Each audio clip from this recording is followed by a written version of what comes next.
The woods can be dense for our acts. The sea can be deep for our diving. Hope comes and stops us in our tracks.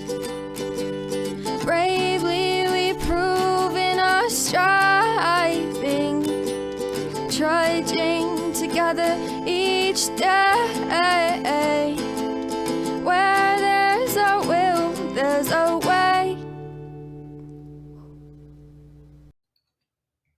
Hey, I didn't make any kind of announcement for this, but I'm going to give it about 2 minutes for people to jump on, and probably about 10-15 minutes long, thinking, because I do still kind of need to get ready and leave. But I thought it would be interesting to come on, and because I'm getting ready to go to a 12-step call, Amber and I are. And the reason Amber is going with me is because it is a female, right? And you do not want to bring two males to help, I mean, I'm a safe person and thing, but still, you got to think of the other person. And so my thought process here has been, what is best for them, right? And so I had to have a hard conversation with her brother, and he started the conversation. Good on him, man. And I'm going to be using, that's what I'm partially going to be using. I said I was going to wait a couple minutes. And here I am, blah, blah. Okay, now it's been 2 minutes. Welcome to the Daily. Please say hello. All right. So when we are going to approach another person, finding out certain information is key. Number one, how old are they? You need to know. Why do you need to know that? Because certain things happen in people's lives at a certain age. This person is 32. Starting to get a little too old to start up that family she may want. Right? Maybe she doesn't want a family. But these are things that we got to keep in mind. And there's nothing wrong with doing this other thing and just ask. Ask them. Hey. All right. What else do we need to know? Well, we need to know their drug of choice. Why is that important? Why is that important? It is extremely important. You may not think it is, but it is. And here is why. Because the addiction to alcohol and the addiction to drugs is different.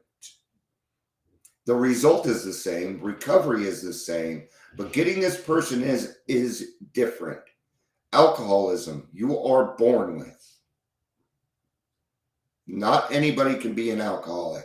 I know plenty of people that have quit meth and other serious drugs that drink normally. Alcohol didn't. And they usually say the same thing. Alcohol, nah. Okay.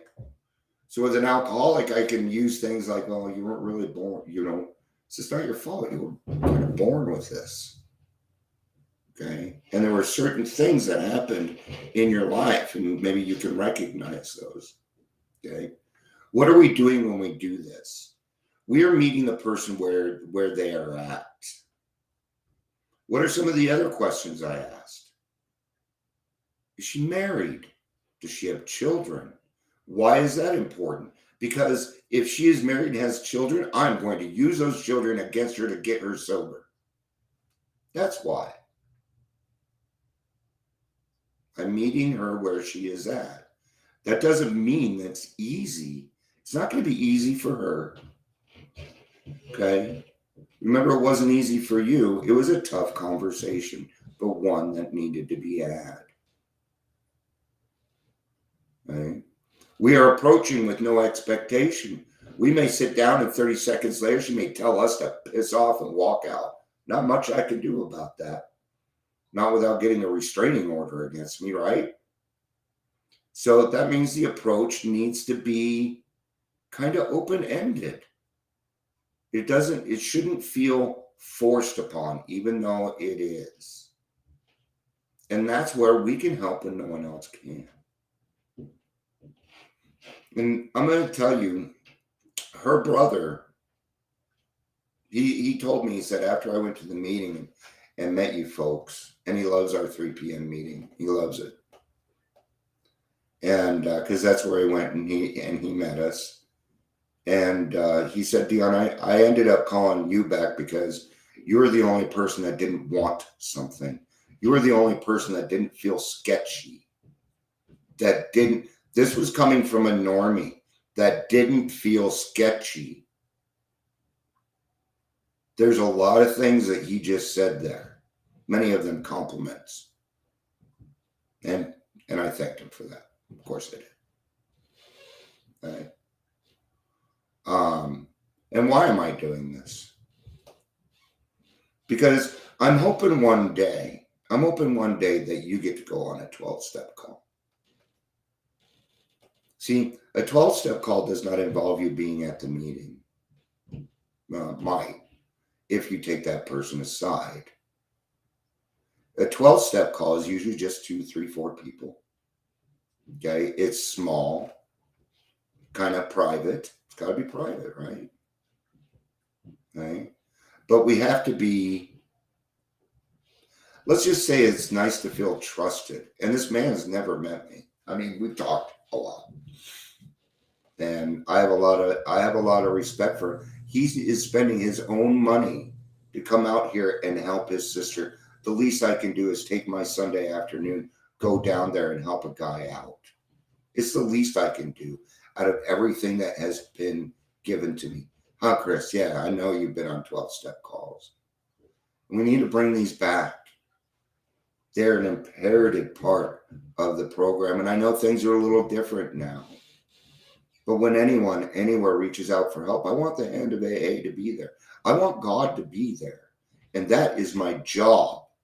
Not only do I feel responsible for it, okay, I feel so responsible for it that Dion is going to go get in his car by himself and go meet people somewhere else. Some people he's never even met. But I'm willing to do that because of God. And I have no anxiety around it. Actually, I had anxiety finding a place for us to meet. I had some anxiety around that because I couldn't find one. You know, and Dion's trying to make it perfect.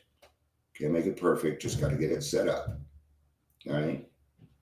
So these are questions that we need to know.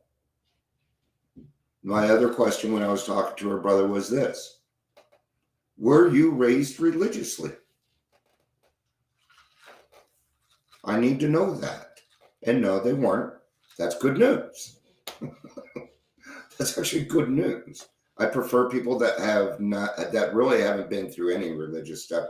It does make it a little bit easier, but not so hard to overcome, right? That just means there's going to be other things. That's all it means. There'll be other reasons, right? Yeah, that's scary. Don't do them by yourself. I do have somebody's going with me, Chris. Amber's going with me because it's a female. So I'm bringing a female with me. And, and even during that, we still got to think of everybody, right? So even when I'm doing this, I got to think of somebody else too, not just Amber, but I got to think of her husband because he's letting his wife go somewhere. Okay. And he needs to feel safe too. Doesn't he? Absolutely. That's his wife.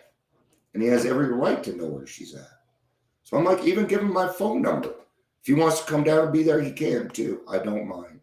I really don't. Right? I'm not going to stand. I will never stand in the way of a man protecting his wife. Nope. That's just stupid. But see how everybody's being thought of in this. I'm even thinking of her brother. Right? Okay. No. I have about 10 minutes to get ready. Because it came on here. So, all right. I'm going to go get ready. Thanks for being here, Chris. It was good to see you again. So, All right. Send me prayers. Wish me luck. Hopefully we're getting somebody in detox today. I love you all. Peace out and have a day.